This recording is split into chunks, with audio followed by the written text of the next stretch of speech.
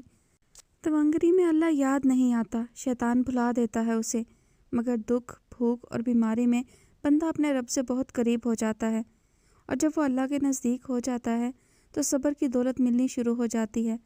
اور یہ وہ متاع ہے ڈیئر کہ جس کو مل جائے اس جیسا کوئی غنی نہیں ہوتا۔ اینی کی بات پر اس نے بڑی متانت سے کہا تھا، اچھا بابا میں ہاری تم جیتی، تم سے دلائل میں جیت بھی کون سکتا ہے؟ اینی نے دونوں ہاتھ جوڑ کر ماتھے تک لے جاتے ہوئے کہا تو وہ کھل کر ہنس پڑی۔ جب مانتی ہو تو بحث کیوں چھیڑتی ہو؟ شامت اعمال میری۔ اچھا ویسے یہ بتاؤ، تم نے ڈیبیٹ کمپٹیشن کی تیاری کر لی یا ابھی تک لمس کی فکروں میں لگی ہو؟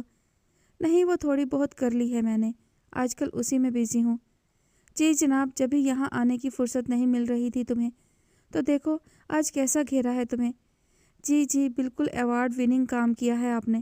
بہرحال اب مجھے اجازت دو، شام ہونے کو ہے۔ اس کی نظر وال کلاک پر پڑی تو یکدم پھرتی سے پیر بستر سے اتارے۔ 6 بجے تک زاویار گھر آ جاتا تھا اور اس وقت 6:15 ہو رہے تھے۔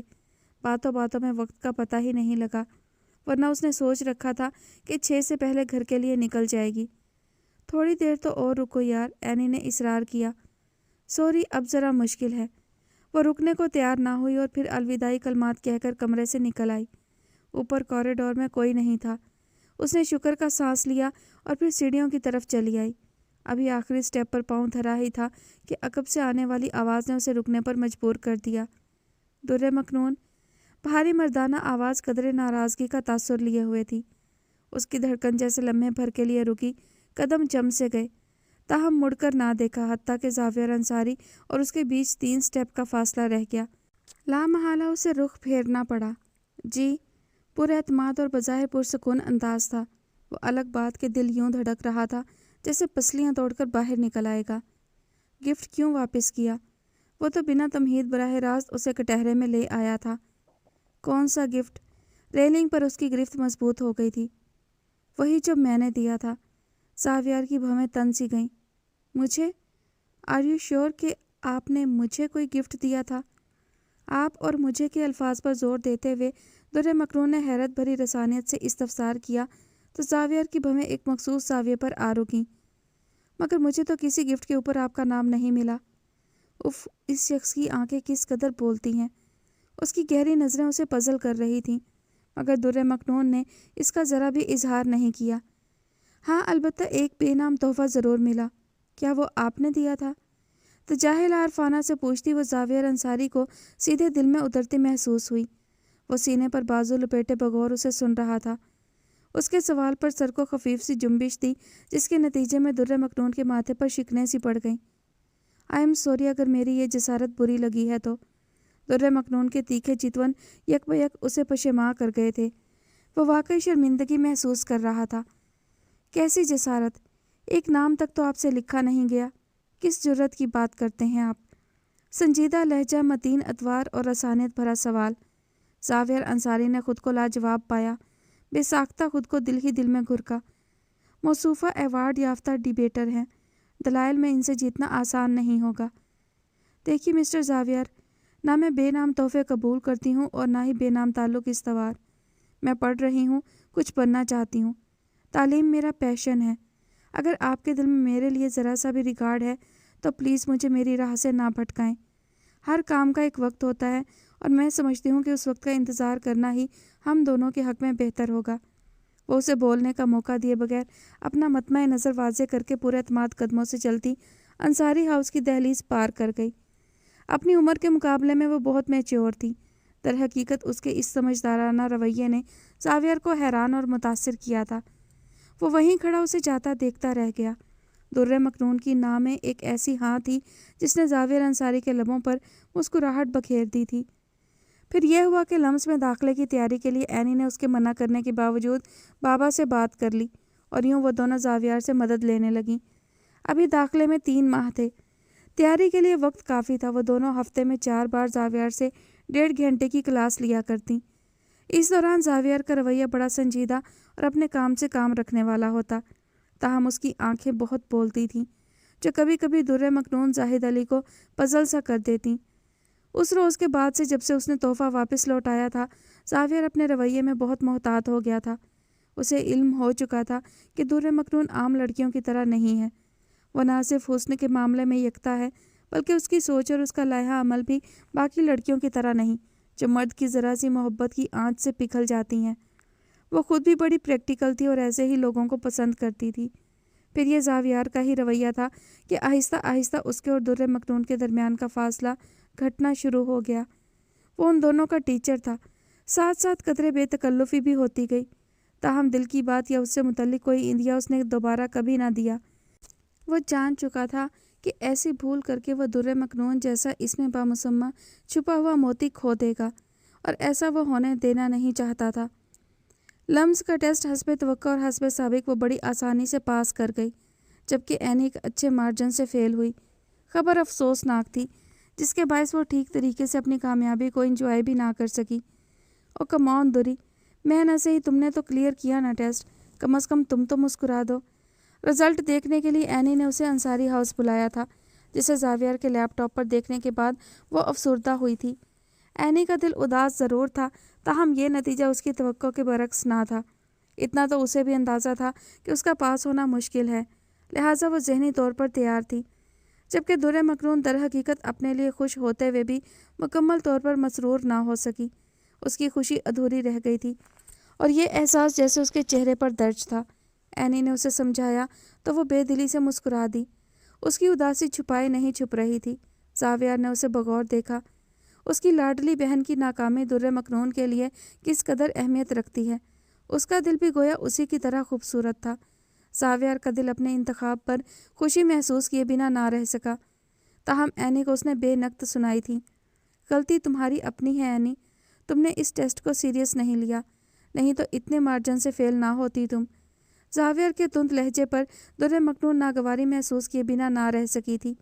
اینی کے شانے پر اپنا ہاتھ رکھتے ہوئے بولی، کوئی بات نہیں any, there is always a next, تم اگلے سال پھر ٹیسٹ دینا، I want to be with you. دلداری اور محبت سے کہتی در مکنون زاویہ کی نگاہوں کا مرکز بنی تھی۔ یہ جملہ اور بھی خوبصورت لگتا اگر میرے لیے ہوتا، اس کی نظریں پکار پکار کر کہہ رہی تھیں۔ در مکنون کی پلکوں پر جیسے بوجھ آ گرا تھا۔ نہ بابا، مجھے معاف کرو، میں ایسے ہی خوش ہوں۔ اس ایپٹیٹیوڈ ٹیسٹ کے نتیجے میں مجھے اپنا ایپٹیٹیوڈ پتہ چل گیا ہے، لہٰذا this chapter is closed now. Any نے کانوں کو ہاتھ لگائے۔